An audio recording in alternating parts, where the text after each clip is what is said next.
Hello students, സ്വാഗതം. ഈ സെഷനിൽ ഡിസ്മാൻറ്റിൽഡ് കംപ്രസറിന്റെ വിവിധ ഭാഗങ്ങൾ എങ്ങനെ തിരിച്ചറിയാം എന്നതിനെക്കുറിച്ചാണ് നമ്മൾ പഠിക്കാൻ പോകുന്നത്. ലക്ഷ്യങ്ങൾ. ഈ എക്സസൈസിന്റെ അവസാനത്തോടെ നിങ്ങൾക്ക് ഇവ ചെയ്യാനാകും. ഒരു റെസിപ്രോക്കേറ്റിംഗ് കംപ്രസറിന്റെ എക്സ്റ്റേണൽ കോമ്പനന്റ് തിരിച്ചറിയുക. ഒരു റെസിപ്രോക്കേറ്റിംഗ് കംപ്രസറിന്റെ ഇന്റേണൽ കോമ്പനന്റ് തിരിച്ചറിയുക. ഒരു റോട്ടറി കംപ്രസറിന്റെ എക്സ്റ്റേണൽ കോമ്പനന്റ് തിരിച്ചറിയുക. ഒരു റോട്ടറി കംപ്രസറിന്റെ ഇന്റേണൽ കോമ്പനന്റ് തിരിച്ചറിയുക. റെസിപ്രോക്കേറ്റിംഗ്, റോട്ടറി എന്നീ കംപ്രസറുകളുടെ ഓരോ കോമ്പനന്റുകളെയും കുറിച്ച് ഒരു നോട്ട് ഉണ്ടാക്കുക. ഇപ്പോൾ ഉപകരണങ്ങൾ, സജ്ജീകരണങ്ങൾ, ആവശ്യമായ വസ്തുക്കൾ എന്നിവ നോക്കാം. Box spanner set with ratchet handle, ball peen hammer, screw driver set, measuring jar, ratchet wrench, 100 mm nose pliers, 200 grams nylon mallet hammer, wooden and steel work table, mallet or hammer, bench vise, hermetic reciprocating compressor, rotary compressor, dismantled compressor parts, cotton waste, kerosene oil, compressor oil. ഇനി നമുക്ക് reciprocating കംപ്രസറിന്റെ വിവിധ ഭാഗങ്ങൾ തിരിച്ചറിയുന്ന പ്രക്രിയ നോക്കാം. Reciprocating കംപ്രസറിന്റെ വിവിധ ഭാഗങ്ങൾ തിരിച്ചറിയുക. വർക്ക് ടേബിളിൽ എല്ലാ കംപ്രസർ ഭാഗങ്ങളും വൃത്തിയായി ക്രമീകരിക്കുക. ഓരോ കംപ്രസർ ഭാഗത്തിന്റെയും വലിപ്പവും ആകൃതിയും ശ്രദ്ധിച്ചുകൊണ്ട് ഒരു വിഷ്വൽ പരിശോധന നടത്തുക. ഓരോ കംപ്രസർ ഭാഗങ്ങളും അവയുടെ അളവുകൾ ഉറപ്പാക്കാൻ സൂക്ഷ്മമായി പരിശോധിക്കുക. ഇനി പറയുന്നവ ഉൾപ്പെടുന്ന ടേബിൾ നമ്പർ 1 ഉപയോഗിച്ച് കംപ്രസർ ഭാഗങ്ങൾ തിരിച്ചറിയുകയും റെക്കോർഡ് ചെയ്യുകയും ചെയ്യുക.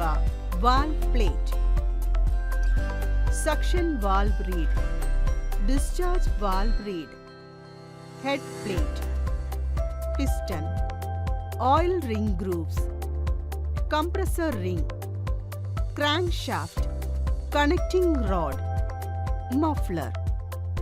നിർദ്ദിഷ്ട എണ്ണ ഉപയോഗിച്ച് എല്ലാ കോമ്പനന്റ്സും വൃത്തിയാക്കുക. ഓരോ കംപ്രസർ ഭാഗവും കേടുപാടുകളുടെ അടയാളങ്ങൾക്കായി പരിശോധിക്കുക.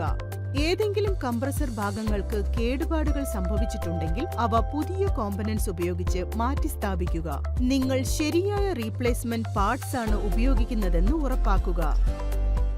ഭാഗങ്ങൾ റീപ്ലേസ് ചെയ്യുമ്പോൾ പാർട്ട് നമ്പറുകൾ സ്ഥിരീകരിക്കാൻ യൂസർ മാനുവൽ റെഫർ ചെയ്യുക.